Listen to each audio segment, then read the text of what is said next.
नमस्कार। आज के इस हाई इंटेंसिटी डीप डाइव विश्लेषण में स्वागत है। आज हमारे सामने फैक्ट्स और डेटा का एक बहुत बड़ा सिलेबस है। कोई इधर उधर की बातें नहीं, सीधा आज के सबसे क्रिटिकल करंट अफेयर्स और इस डेटा के अंदर चलते हैं। चलिए शुरू करते हैं। सबसे पहले चैप्टर 1 कैलेंडर और महत्वपूर्ण दिवस। नेशनल और इंटरनेशनल लेवल पर कौन से दिन सबसे ज्यादा मायने रखते हैं?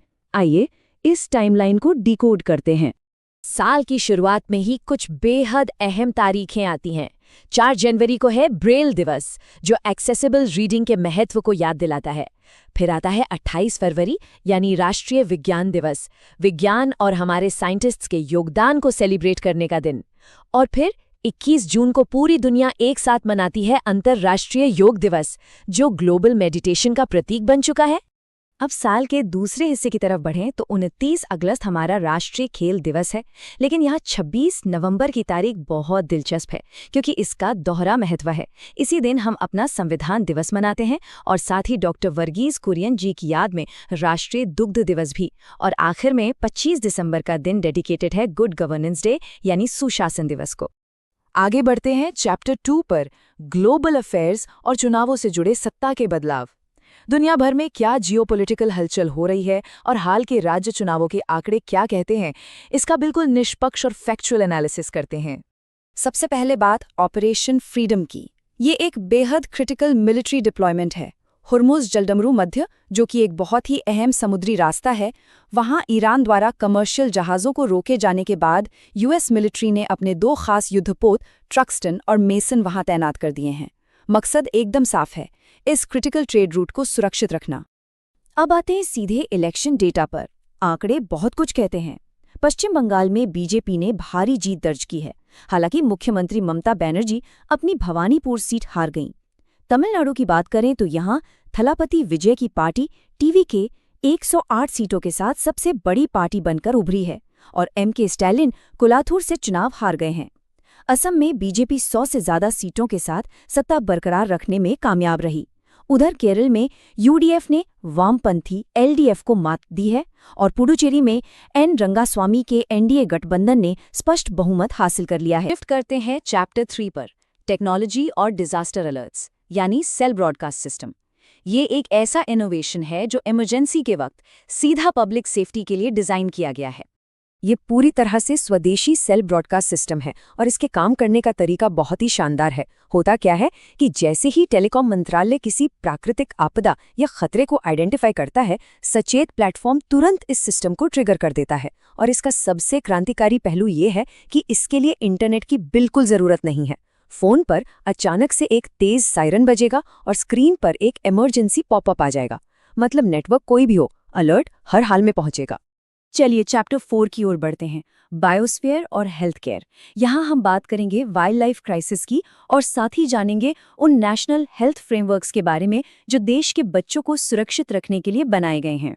वाइल्ड लाइफ के मोर्चे पर कैनाइन डिस्टेंपर वायरस यानी सीडीवी एक बहुत बड़ा और गंभीर खतरा बन चुका है।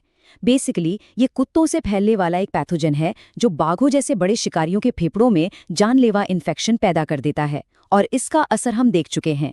मध्य प्रदेश के कान्हा टाइगर रिजर्व में बाघिन T141 और उसके 4 शावकों की इसी वायरस की वजह से बहुत ही दुखद मौत हो गई। ये हमारे पूरे इकोसिस्टम के लिए एक बड़ा रेड अलर्ट है। इकोलॉजी से अब ह्यूमन हेल्थ पर आते हैं। स्वास्थ्य मंत्रालय ने राष्ट्रीय बाल स्वास्थ्य कार्यक्रम 2.0 लॉन्च किया है, जिसका पूरा फोकस 0 से 18 साल तक के बच्चों पर है। इस प्रोग्राम को मुख्य रूप से 4D के फ्रेमवर्क पर तैयार किया गया है। ये हैं जन्म के समय डिफेक्ट्स यानी दोष, डिजीजेज यानी बीमारियां, डेफिशिएंसीज जैसे कि विटामिन ए की कमी और डेवलपमेंटल डिलेज यानी विकास में देरी।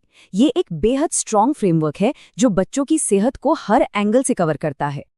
और मेडिकल फील्ड से ही एक और बहुत ही शानदार इनोवेशन सामने आई है। एम्स दिल्ली ने भारत का पहला portable bed side MRI system deploy कर दिया है। जरा सोचिए, एक बंद MRI मशीन के अंदर जाने का जो डर होता है वो अब गुजरे जमाने की बात हो जाएगी।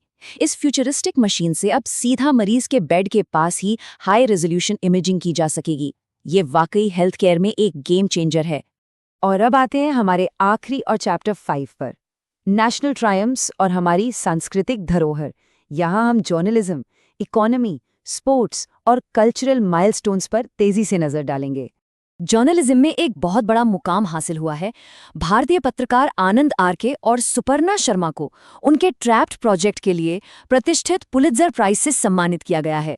इन्होंने साइबर क्राइम का और खासकर जो डिजिटल अरेस्ट का नेक्सस चल रहा था उसका बहुत ही गहराई से पर्दाफाश किया है। इन्वेस्टिगेटिव जर्नलिज्म के लिए ये सच में एक बहुत बड़ी अचीवमेंट है।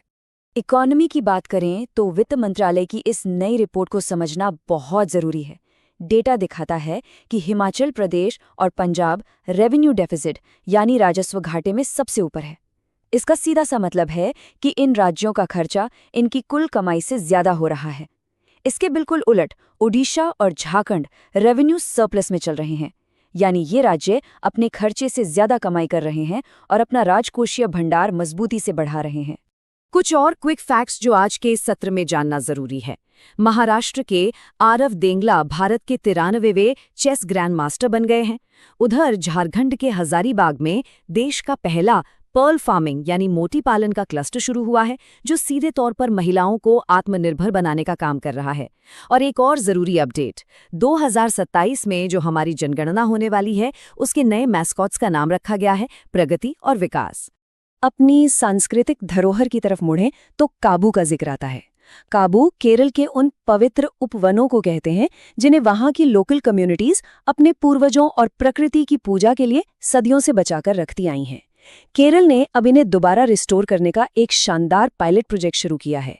ये बिल्कुल वैसे ही हैं जैसे राजस्थान में ओरण होते हैं या फिर झारखंड और बिहार में सरना। ये हमारे पर्यावरण और आस्था का एकदम परफेक्ट कॉम्बिनेशन है। तो आज के इस डीप डाइव में हमने जो कुछ भी देखा, एक तरफ सेल ब्रॉडकास्ट और बेड साइड MRI जैसी फ्यूचरिस्टिक तकनीकें हैं, तो दूसरी तरफ राज्यों के नेतृत्व में इतने बड़े और ऐतिहासिक राजनीतिक बदलाव। अब सबसे बड़ा सवाल यही है कि ये सारे अलग अलग डेटा पॉइंट्स आपस में जुड़कर हमारे देश के भविष्य का क्या रास्ता तय करेंगे। ये डेवलपमेंट्स